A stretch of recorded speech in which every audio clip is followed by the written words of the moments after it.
He said that because I am working from a particular kind of post-mill framework, I am looking for a massive revival that will make all this possible. That is quite true. It is also true that I believe our cultural rot is so far gone that unless there is such a revival, we aren't going to make it. But I agree with Stephen that in the meantime, absent such revival, we are still responsible to do as much as we can within the bounds of Christian prudence.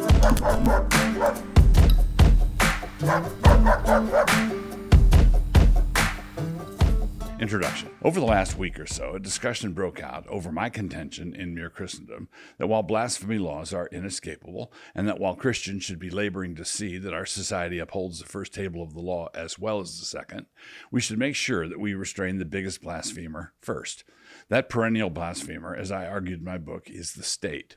We should topple Nebuchadnezzar's statue first, and after we are confident that the central offender is suitably chastened, we may then move on to the pressing question of what to do about the rantings of the village atheist. Until we know how to restrain the institution most given over to blasphemy, we are not to entrust that institution with the power of coercion over private citizens.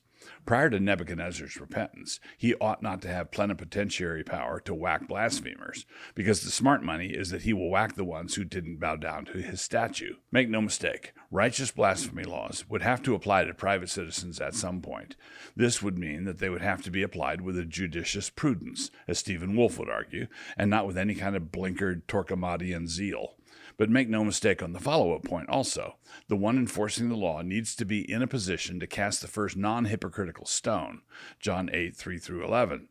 This is not me waffling on the rigors of theocracy. It is one of the requirements of theocracy. The standards must be applied to the enforcers of standards first. Christians must never forget that our faith is founded on the historical fact of a misbegotten blasphemy conviction. Because we don't know the character of the individual men who will be judges in 200 years, we must have the character now to build firewalls into our constitutional framework, firewalls that get in the way of the enforcement for thee but not for me mentality that takes about 10 minutes to develop in a certain kind of ruler. One of the great features of our Constitution was how long it frustrated the powermongers. Too bad it couldn't go a bit longer. As it happens, a lot of things were said about my take all along the waterfront, and so I have a whole series of reposts that I want to get off my chest. Some of it is because I think important distinctions need to be made or clarifications offered, but other times I write in the hope that someone sees my reposts and reposts them. Repost, get it?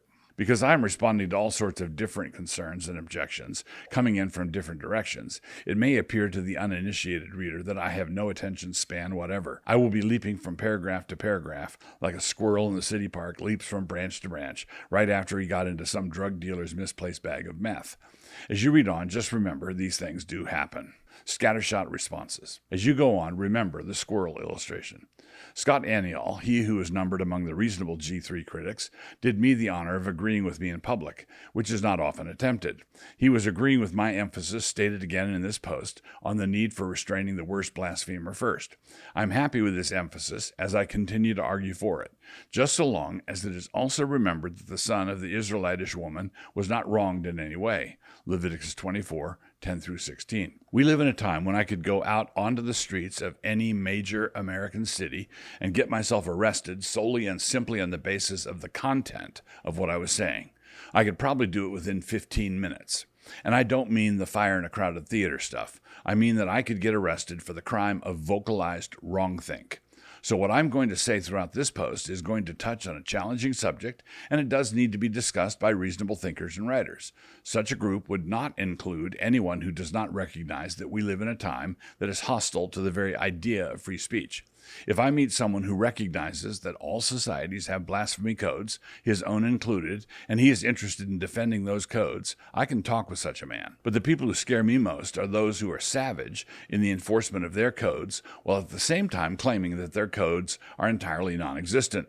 Quote, "You didn't violate any blasphemy codes. This is a democracy, and we don't have those," they explain as they load me into the wagon. One objection to my position was that it was a prudential take and not a theocratic one.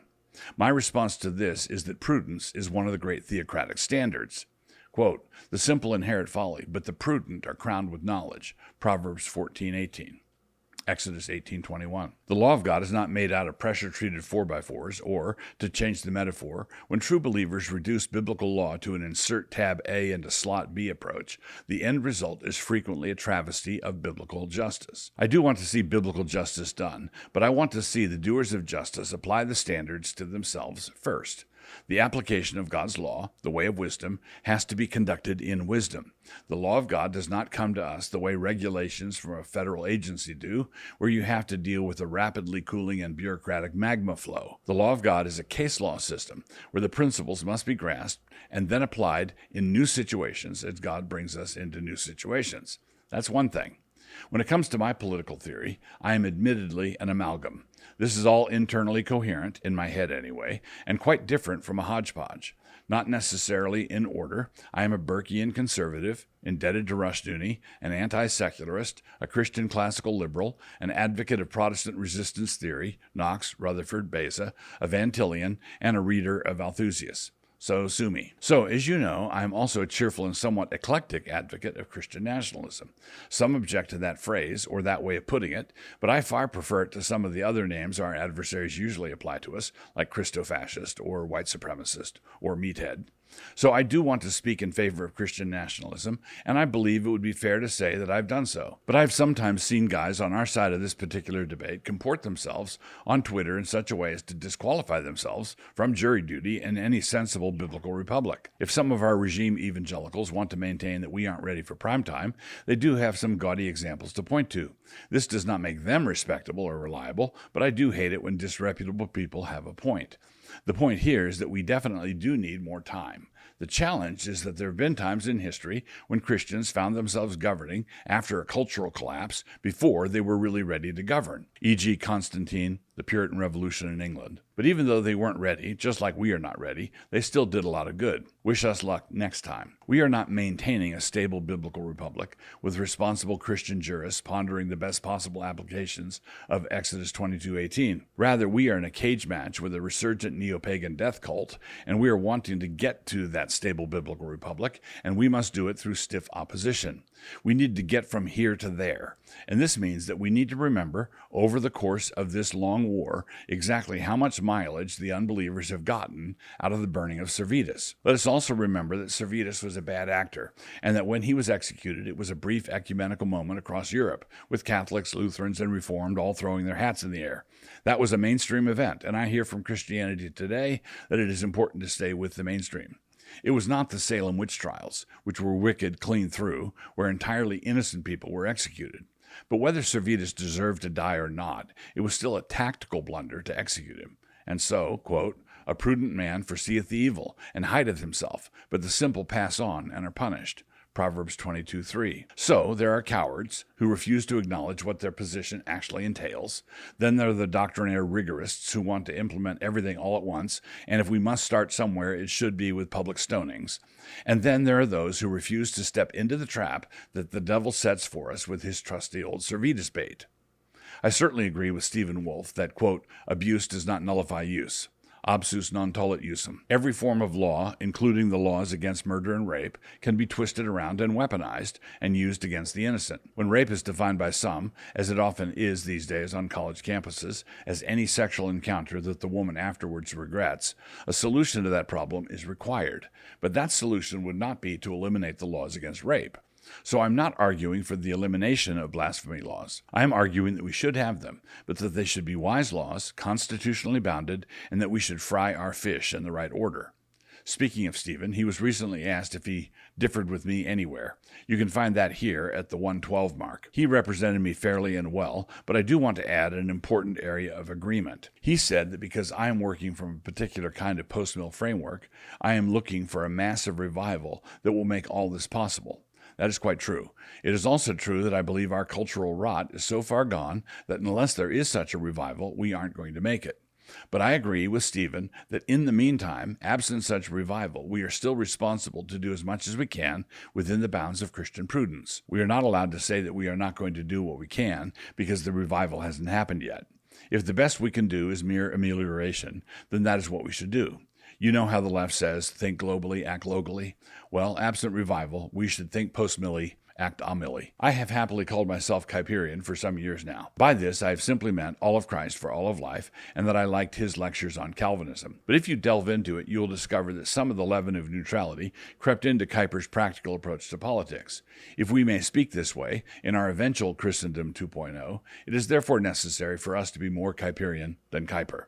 This whole issue is addressed admirably by James Wood here. Quote, because Kyper failed to make these distinctions, he believed that Article 36 of the Belgic taught coercion of conscience. But according to Hodemaker, the Reformed had always held that there is no permissible coercion of conscience. Freedom of religion is something entirely different from freedom of conscience. And here, absolute freedom of religion is impossible if one seeks to have a society. James Wood, aforementioned article. This is absolutely correct. I have sought to make this distinction in the past by saying that in my ideal biblical republic, centuries down the road, there would certainly be church bells, but no minarets. I probably need to develop this further another time. In the meantime, what I'm seeking to argue for is a constitutional framework and understanding that would define and therefore guide prosecutorial discretion and protect us from zealous Pecksniffian overreach. A wise prosecutor, a wise constitutionalist, is going to want to restrain the big blasphemies. This has to be done in a way as to set a pattern that discourages the little blasphemers. But if you start at the other end with the little blasphemers, focusing on them, what you're actually doing is empowering the big ones. So don't lose a queen to take a pawn. Whatever we do, it needs to be because Christ is Lord, and not because we have copped the pose of a studied neutrality. Such a neutrality will creep, and it will creep into everything.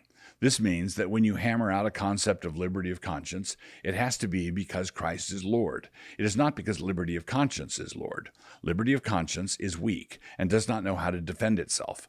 Liberty of conscience needs a shield and defender, and he must be named as the Lord Jesus. This distinction is difficult for many of us to master. Christ gives me money, for example, and I have to receive it from him as a gift without turning money into a little Christ.